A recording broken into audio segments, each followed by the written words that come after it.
All right, let's just dive right into this explainer and completely demystify the ultimate economic buzzword. You know the one, gross domestic product. We literally hear it on the news all the time, right? Politicians love it, economists live by it, but what actually goes into it? It's a huge deal because it dictates government policies, interest rates, and, at the end of the day, your own wallet. So today, we're going to peel back the layers and break this massive economic indicator down to its absolute core. Here is a quick look at our agenda for today.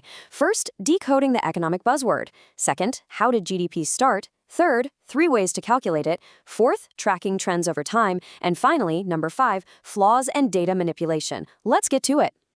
Section 1, decoding the economic buzzword.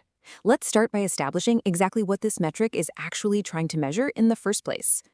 So the most crucial thing to grasp here is that GDP is basically a broad measure of economic progress. At its heart, it captures the total monetary market value of all the final goods and services a country produces, usually over the course of a single year. You've got 4 major components pushing this massive number up or down: consumption, government spending, investment, and net exports. For instance, if a country's population suddenly surges because of mass immigration, well, that can raise overall consumption and push GDP right up. But, and this is a huge but, keep in mind that it is strictly a measure of economic activity. It is not a measure of overall well-being. A country can have a totally skyrocketing GDP, but still suffer from things like jobless growth, depending entirely on how its economy is structured. Moving on to Section 2. How did GDP start? To really understand this thing, we have to look at why it was even invented. It didn't just pop out of nowhere. It's actually a fascinating story. Let's trace how this concept evolved from, of all things, a way to argue against unfair landlord taxes back in the 1600s, all the way to becoming a global standard after World War II. Back in 1652, Sir William Petty first came up with the core idea to calculate the tax burden during the warfare between the Dutch and the English. Then, Charles Davenant pushed the method a bit further in 1695. But the modern concept as we know it today, that was cooked up by Simon Kuznets for a 1934 U.S. Congress report. Fast forward to the Bretton Woods Conference in 1944, and heavily driven by the U.S. Department of Commerce, GDP officially became the definitive global tool for measuring national progress. I mean, it is genuinely awe-inspiring that a tool invented for a 17th century tax dispute became the universal standard for the modern global economy. Now, what is deeply, deeply ironic about this whole history is that the modern architect of GDP explicitly told us not to use it to measure societal well-being. Simon Kuznets actually warned Congress right from the start. He basically said, hey, this metric is a measure of economic output. It is not a measure of a nation's welfare. Section 3, 3 ways to calculate. Pinning down this massive number is no joke. It requires a vast patchwork of statistics and some seriously complicated math performed on raw data. There are actually 3 distinct ways to calculate GDP. And theoretically, it really doesn't matter which of these 3 paths you take. They should all lead you to the exact same mountain peak, representing the total output and income within an economy. You've got the production approach, which simply calculates how much value is contributed at each stage of production. But let's take a closer look at the other 2 methods. Let's break down the expenditure approach. The U.S. Bureau of Economic Analysis actually considers this one the most reliable source of data. It relies on a pretty simple idea. Everything produced must be bought by someone. So, C is consumption, which is typically the largest component. Think about your morning coffee, your monthly rent, or your medical expenses.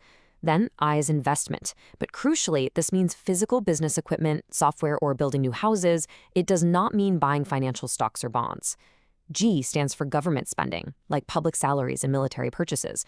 But no, they do not count transfer payments, like Social Security. And finally, net exports. You basically subtract imports from exports just to make sure we aren't accidentally counting foreign supply as our own domestic production. Alternatively, if we look at the income approach, we can just sum up the primary incomes distributed by resident producer units and find the exact same total. You just add up COE, which is the total compensation of employees, meaning wages and salaries. Then you add GOS, which is the gross operating surplus, basically the profits for incorporated businesses. And you add GMI, the gross mixed income from your smaller, unincorporated businesses. You take all that, add in taxes less subsidies on production and imports, and boom, you arrive right back at the exact same GDP. All right, Section 4, tracking trends over time.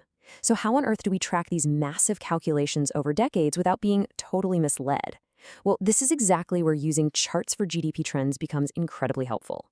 It is the best way to visualize reality versus illusion. Just imagine a country's raw nominal GDP was $100 million in 1990, and then it jumped to $300 million by the year 2000. On paper, if you're just looking at the raw historical data, that looks like a spectacular 200% economic boom. Huge success, right? But wait, what if inflation basically halved the currency's value during that exact same decade? This is why we absolutely must use something called the GDP deflator. Once you apply that, it reveals a real GDP growth of just 50%.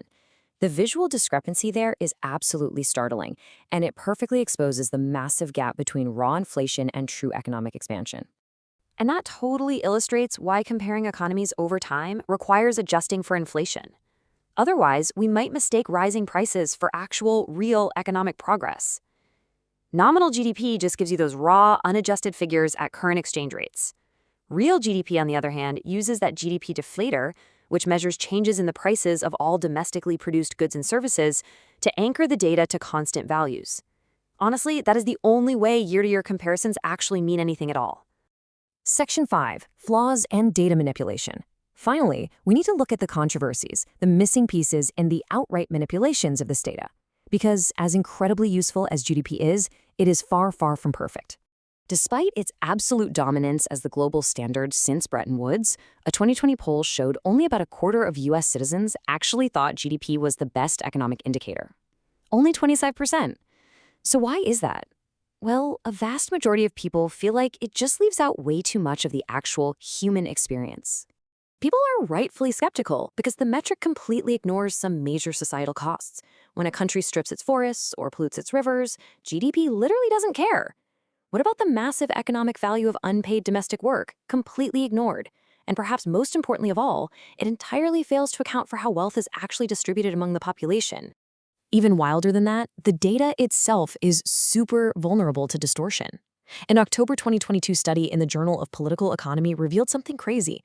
Authoritarian and semi-authoritarian regimes consistently report higher GDP growth than independent satellite data can actually prove. By tracking the annual growth in the brightness of lights at night from space, researchers found totally obvious signs of statistical manipulation in official economic growth reports, stuff that couldn't be explained by changes in the economy's structure. Catching governments inflating their math from space is genuinely fascinating, isn't it? It highlights a massive vulnerability in how we perceive global power. Oh, and by the way, corporate tax havens? Yeah, they can severely distort national GDP numbers too.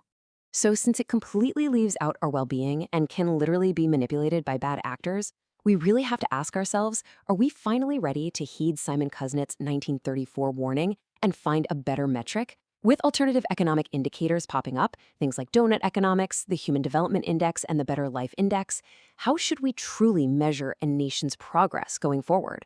It's a huge question, and one we absolutely need to be asking as we look toward the future.